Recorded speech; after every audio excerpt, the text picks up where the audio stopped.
Você já parou para pensar que talvez o problema não esteja no mundo, mas no jeito que você olha para o mundo? Será que o que você vê nas pessoas não diz mais sobre você mesmo do que sobre eles? Se os teus olhos forem bons, todo o teu corpo terá luz.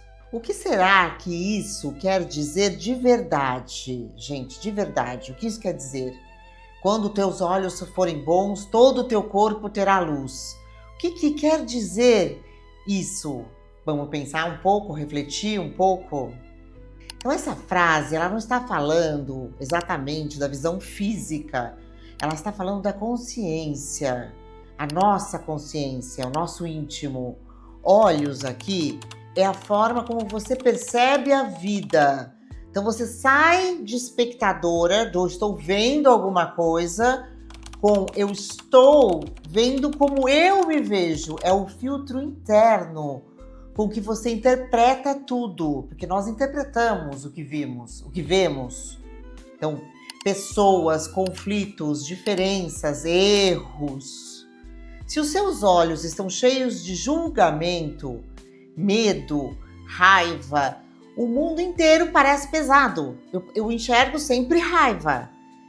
Eu enxergo sempre medo no outro que está refletindo o que eu estou sentindo. Mas se meus olhos estão bons, ou seja, se existe clareza, maturidade, lucidez dentro de mim, você começa a ver a luz onde antes só havia problema. Você até começa a enxergar as pessoas de uma maneira diferente. Isso é psicologia, isso é filosofia, isso é consciência. E quem ensinava isso? Existe um homem que falava exatamente sobre isso. Ele não dizia, mude o mundo primeiro.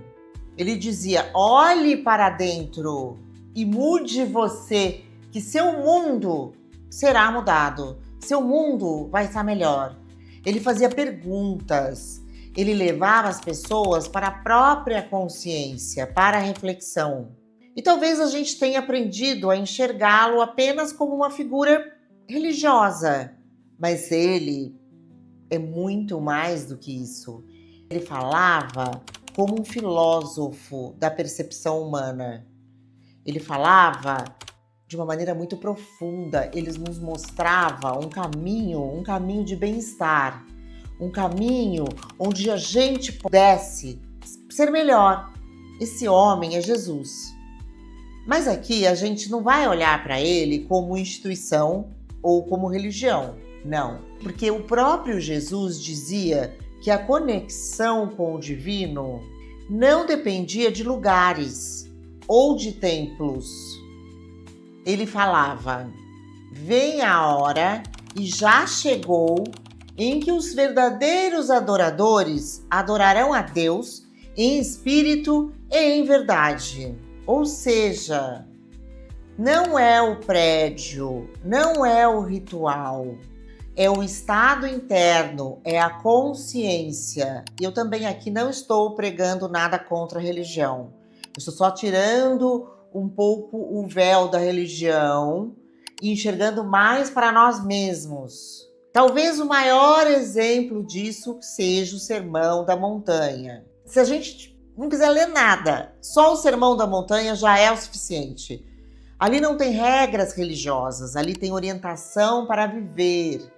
É não alimentar o ódio, não viver de julgamento, aprender a perdoar, e como é difícil, buscar a paz, que também é difícil, confiar, olhar para dentro.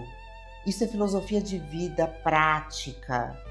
Ele estava ensinando como a gente deveria viver no mundo prático, de uma maneira lógica.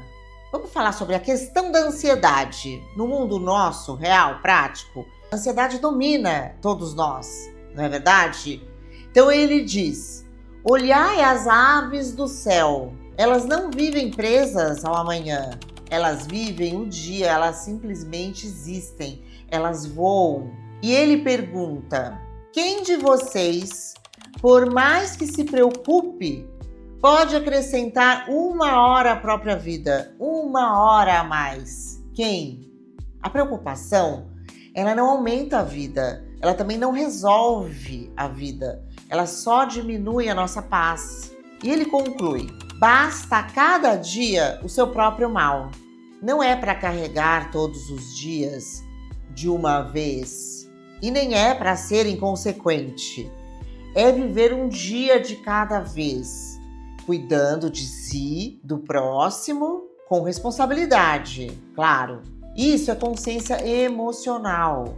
Talvez Jesus tenha sido um dos maiores filósofos da consciência que já existiram. Sim, ele não veio prender pessoas a estruturas. Ele mostrou um caminho onde a gente possa ser livre, onde a gente possa olhar com mais lucidez, com mais leveza de viver, mais consciente de existir. Então, eu gostaria de compartilhar esse homem, esse filósofo, em várias passagens.